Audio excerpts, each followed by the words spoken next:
జల్ జంగల్ జమీన్ కోసం పోరాటం చేసిన కొమరం భీం విగ్రహాన్ని మంత్రి వివేక్ వెంకటస్వామి ఈరోజు ఆవిష్కరించారు. జైపూర్ కాలనీలో ఈ కార్యక్రమం అంగరంగ బోనాల పండుగ జోర్దార్గా చేయాలని ఆలోచన చేస్తున్నారా? అయితే కిసాన్ ఫ్యాషన్ మాల్ లా అద్రిపోయే ఆఫర్లు ఉన్నాయి. జోర్దార్గా షాపింగ్ చేయండి. మనతో పాటు మంత్రి గారు మాట్లాడారు. ఏం చెప్తారు సార్? కొమరం భీం 27 1940లో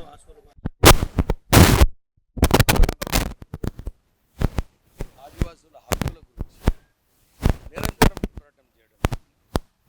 నేను కొమరం భీం స్టాచ్యూ ఫస్ట్ మన ఆదిలాబాద్లో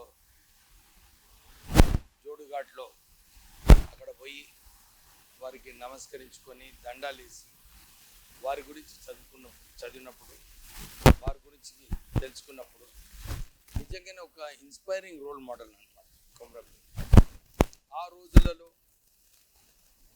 ఫారెస్ట్లలో ఉంటూ అడవులలో ఉంటూ ఆర్థికంగా ఎక్కువ అవకాశాలు లేనప్పుడు కూడా వారు విలువలు పట్టుకొని ఉన్నాడు.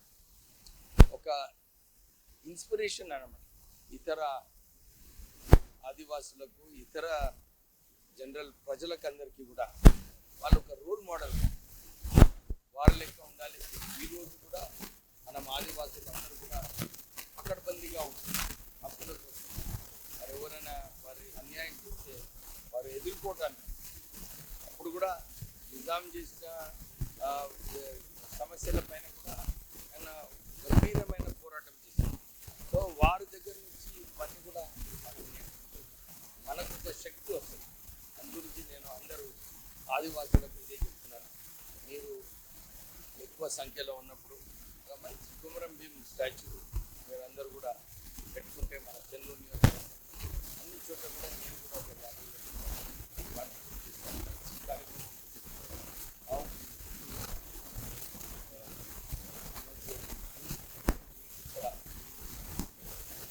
జైపూర్ వారికి ఒక కమ్యూనిటీ హాల్ కావాలి.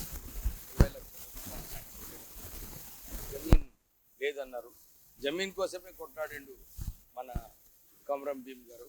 సో ఎంఆర్ఓ గారికి ఎట్లనో అడ్జస్ట్ చేసి కొంచెం ల్యాండ్ వారికి అలాట్ చేసి ఈ కమ్యూనిటీ హాల్ కూడా తొందరగా కట్టేలాగా చూస్తాం. కాంగ్రెస్ పాలనలో ఆదివాసీలపై ఫారెస్ట్ అధికారులు దాడులు చేస్తున్నారు.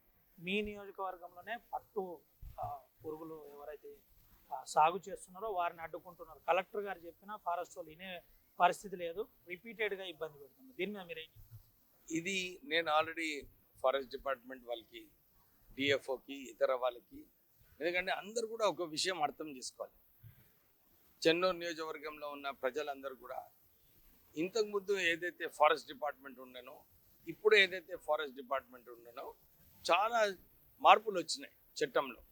ఇప్పుడు ఎవరైతే ఫారెస్ట్ యాక్ట్ వయలేట్ చేస్తారో వాళ్ళందరినీ అరెస్ట్ చేయమని చెప్పి కేంద్ర ప్రభుత్వము ఒక చట్టం తీసుకురావడం జరిగింది. ఆ చట్టం ప్రకారంగా 20-25 సంవత్సరాల క్రితం అక్కడ ఆదివాసులు పాపం రోడ్డు లేదు అని చెప్పి అప్పుడు ఆ రోజులలో రోడ్ వేసినా కానీ వాళ్ళని అరెస్ట్ చేయమని చెప్పి ఈరోజు కేంద్ర ప్రభుత్వము ఇన్స్ట్రక్షన్స్ ఇస్తుంది. సో ఇలాంటి తరుణంలో నేను అందరికీ ఇదే రిక్వెస్ట్ చేస్తున్నాను. ఏదైతే ఇంతకుముందు ట్రెంచెస్ కట్టినారో ఆ ట్రెంచెస్లో ఉండాలి. ఆ ట్రెంచెస్ ప్రకారంగా చేస్తే ఫారెస్ట్ డిపార్ట్మెంట్కి కూడా ఏం అభ్యంతరాలు లేవు. పోయిన సంవత్సరం కూడా మీరు ఇప్పుడే చెప్పినట్టు వాళ్ళందరూ కూడా లాస్ట్ టైం కూడా ఇదే సమస్య ఉన్నప్పుడు డిఎఫ్ఓ గారు ఆ రోజులలో చెప్పినప్పుడు నేను ఇతర చోట్ల మేము ఏదైతే వారికి కూడా ఉపాధి అవకాశాలు కల్పించాలని ఇతర చోట్ల కూడా చూపించడం జరిగింది. మళ్ళీ ఈ సంవత్సరం కూడా వాళ్ళకి ఇబ్బంది లేకుండా ఇలాంటి చెప్పి డిఎఫ్ఓ గారికి ఆదేశాలు ఇస్తాము. సో ఎక్కడైతే ట్రెంచెస్ ఆల్రెడీ ఉన్నాయో ఈ 2 సంవత్సరాల వరకు అందరు రైతులు వాడుకున్నారో భూమిని, దాని ప్రకారంగానే మనం నడుద్దాం. ఇంకా ఎక్కువ ఉంటే ఫారెస్ట్ అధికారులకు అరెస్ట్ చేస్తున్నారు. ఎందుకంటే పబ్లిక్ ఇంట్రెస్ట్ లిటిగేషన్ చాలా చోట్ల కూడా పబ్లిక్ ఇంట్రెస్ట్ లిటిగేషన్ ఫైల్ చేసి ఎందుకు మీరు వాళ్ళ వ్యతిరేకంగా యాక్ట్ చేయడం లేదని చెప్పి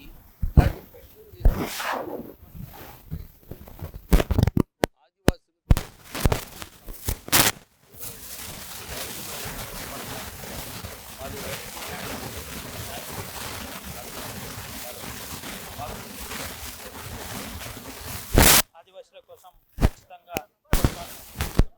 ఆదివాసుల అభివృద్ధి కోసం పనిచేయడానికి మేము సిద్ధంగా ఉన్నామని మంత్రి వివేక్ వెంకటస్వామి చెబుతున్నారు. ఈరోజు నేరుగా జైపూర్లో కొమరం భీం విగ్రహ ఆవిష్కరణ అనంతరం ఆ కొమరం భీం ఆశయాల కోసం నేను కూడా కట్టుబడి ఉన్నాను, కృషి చేద్దామని, కలిసి పనిచేద్దామని మంత్రి వివేక్ వెంకటస్వామి చెబుతున్నారు.